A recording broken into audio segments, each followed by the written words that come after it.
Singapore has had its first confirmed H1N1 case today. She's a female SMU student who flew in from New York yesterday at 6:30 a.m. Health Minister Khaw Boon Wan released further information on the case and how the government is tackling the situation.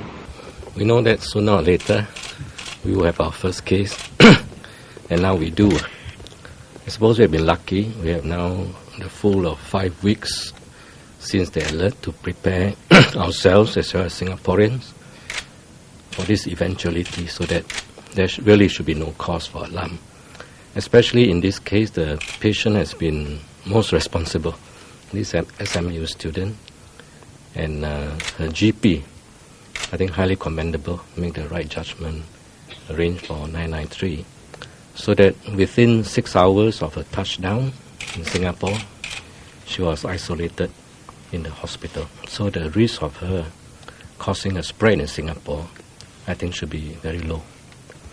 So we were now in the process of contacting the other close contacts, fellow passengers who are close to her, so up to about 60, but not all of them landed in Singapore. So we are in different stages of contacting them, and then we'll proceed from there.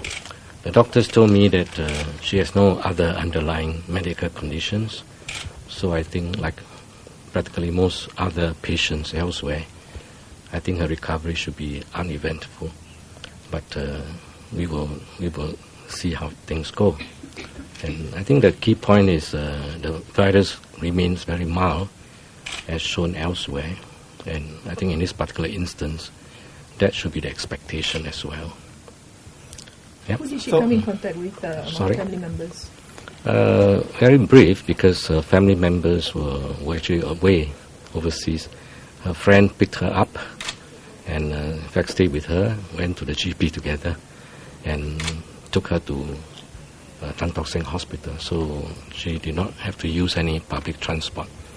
So as I said, I think because she was from touchdown into the ward within less than 6 hours. So which is quite a responsible thing that she has done. I remember reading about another case in China about one returned student, I think also from US, and but in that case she developed symptoms a few days later. But that student was even better. She took down all her travel records within Beijing, I think. Where did she go? She jotted it down. She took taxi, wrote down the taxi driver's numbers and so on. So that subsequent contact tracing by Beijing was so much more efficient. But in this instance, it was not necessary because, as I said, she went to hospital within 6 hours of her touchdown. So among the 60 people, how many would have you tracked so far, and do you plan to quarantine these people as well? I think all those who landed in Singapore, we will quarantine them. How many students was she with? Sorry? How many students was she with? I think the SMU, this was a study trip to New York. There was something like 20 of them, I think. So, plus one professor. So, coming back was herself, another classmate, and the professor. So, 3 of them. So, of course, all 3 of them were now in hospitals or being quarantined. The other 18 or so students, I think, are still in New York. So through SMU, we are contacting them and give them the proper advisory, which is really look after yourself, and if you're unwell, see a doctor, and particularly if you're unwell, don't board the aeroplane, and of course when they come back, the similar advisory as well. Yeah. So how many passengers on this flight that you have quarantined I think so far? The close contact definition will be 3 rows in front, 3 rows behind, so 6 rows, so potentially about 60. We do not know how many, some will continue on the journey, so we are still checking with the airline on who else that landed in Singapore. But all those who landed in Singapore will be served on quarantine. Flight? Yes, of course, yeah. Sir, can you idea why you don't quarantine the whole plane but just the 6 rows? Not necessary, because I think now that we know the illness better, that the risk is quite different from what we assessed it, say, weeks ago. So this is purely a precautionary step, and instead of quarantining the whole plane, which is not necessary. So the definition has always been close contact, and prolonged close contact for a long trip. So I think 3 rows in front, 3 rows behind has been the standard definition. So as of now, how many have been confirmed quarantined? No. So as of now, I think the close family contacts, which are really very few, which is the friends and the 2 fellow travelers from the SMU, and the maid that was with her in the morning. Because as I said, the other family members happened to be not at home. So the largest number will be the fellow passengers, and we are in the process of contacting them. Are any of the other people who have been quarantined symptomatic? Sorry? Are any of the other people who have been quarantined symptomatic at this point? Not that I know of. Yeah, so I think the next question people will have is, now that it's here, how fast or how slow will community transmission take place, and what will this depend on? I think it depends on how the control measures are effective, because if you look at other countries, Australia, Japan, and so on, there are really 2 scenarios going forward. See, the nature of this influenza is because it can just slip through easily, and before you are picked up, you may have contacted many and infected many. So, and because it's a novel virus, so all of us do not have natural immunity. Although there's some speculation that elderly people seem to have some cross protection from some previous infection many years ago. So people of my age group seemingly less risky. And that's why you see empirically most of the cases are very young people, because so this suggests that probably the previous round of H1N1 infection or even H3N2 infection might have some cross-protection property in the patients who survive. So that I think can partly explain this age difference. So, but for most of the people, because you don't have natural immunity to this, so it will literally spread like wildfire.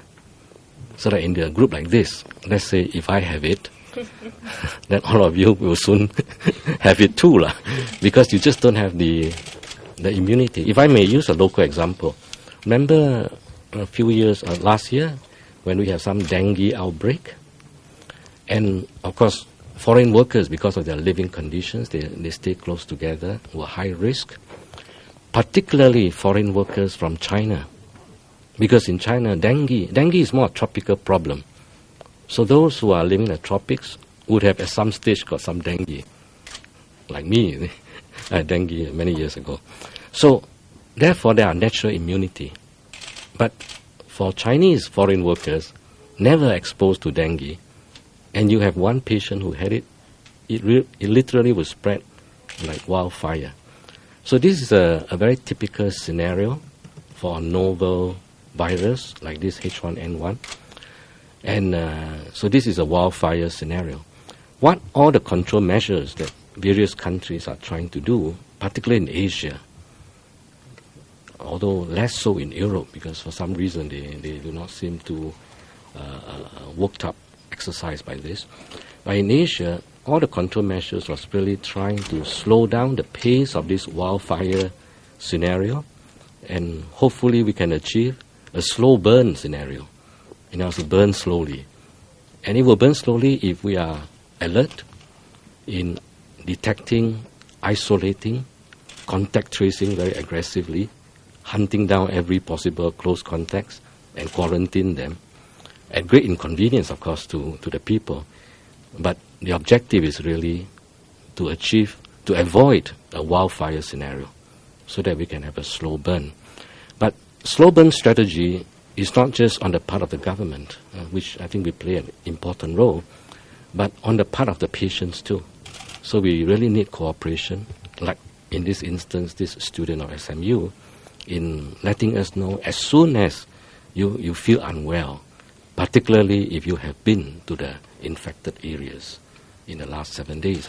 So if both work together, I think we can try to avoid wildfire, but because this is a novel virus, so many experts from WHO, they felt very strongly that it's a matter of time when most of us will be infected. So it's a matter of time.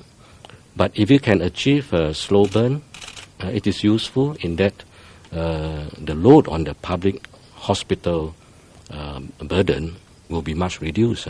I mean, imagine if suddenly thousands of them appear in front of hospitals, then other illnesses, other patients, the treatment may be affected because it's a zero-sum game, you see.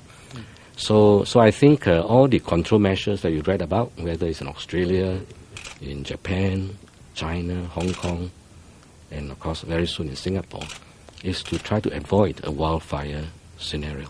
But the Aussies are also distributing prophylactics as part of the slow burn. Are we going to do the same? They announced today. What are they doing? I think they're opening special clinics and they will give antivirals to everyone who has flu symptoms. Any kind of flu symptoms, yes. To suspects, these are suspects, meaning you have a travel history and you have those symptoms. So prophylactic. So that's for all those that we are quarantining. We are not just isolating them. We are also providing a prophylaxis, meaning preventive. So antiviral may turn out to be effective. In case they were infected, then the theory is that with the antiviral, the complication will be very much reduced or minimized. So that's the purpose of this prophylaxis. And it is not for all population. Now, so if you have not been, no, I don't think they intend to give Tamiflu to all the 25 million Australians. It's unnecessary and it's not justified. Among the 60 passengers, how many of them have reported themselves to the government? I do not. Yeah, I think we are in the process. I'm sure you'll be hourly sort of thing. I don't have the figures. Coming back to travel, you've been advising against non-essential travel to affected areas. In this case, it was a university-sanctioned endorsed trip in the height of swine flu in New York. And now with the holidays coming, is there anything more you want to say about travelling to affected areas? Of course, there's no travel advisory by any country to go anywhere. But my advice, therefore, is always commonsensical. That we know that the wildfire scenario that I just described obviously is the case in U.S., in Mexico, perhaps in Canada. And so if you go there, likelihood of you getting infected, I think, is very high. Fortunately, the fatality rate is not so high. But even then, you fall sick, and you may be inconvenienced. Like when you come back, you and all your friends will be quarantined for several days. So is it worth it? Is it? So if you really do not need to go, I mean, if you have to go because for some reason you need to be at a meeting there, I suppose that cannot be avoided. But if you can avoid it, then my advice is: do you really want to go? Why don't you go? If you want to go on holiday, why don't you go somewhere else? So I think there's common sense because so one is possible inconvenience if you get it, and then you inconvenience many of your friends and your family members. I don't think it's worthwhile. But more seriously is this, although the fatality rate suggests that it may be like seasonal flu, that means rather low, but it is not without risk, because there have been deaths, and we find that certain groups of people may develop complications, and many of the deaths are related to those type of high-risk groups. Typically, say, pregnant women, if with this infection, may develop complications, or very young kids with other underlying illnesses like asthma or heart disease may develop complications. So the risk is not zero. So these are, I think, considerations that passengers have to think about. You are going on holiday, is something positive, but the world is, there are thousands of places that you can go to. Must you go to that place? Even though I know hotel rates may be very cheap now in Mexico. But still, do you really need to risk your life and your family's life or inconvenience, minimum inconvenience, which may not be worthwhile. So that would be my commonsensical advice. to fellow Singaporeans. Are you planning to raise the alert level? No, as I think I've explained before, our yellow takes into account scenarios like this. So there's no need to. We will only raise it if the assumption that this virus remains mild. Of course, if empirical evidence suggests that, let's say next week, the virus has mutated and is causing great havoc in other countries and causing much higher fatality rate, then of course it's a different ballgame. We have to review our alert system. But if it remains like that, yes, it spreads quickly, easily, but so far patients are mild and they recover fully, other than those who have underlying medical conditions.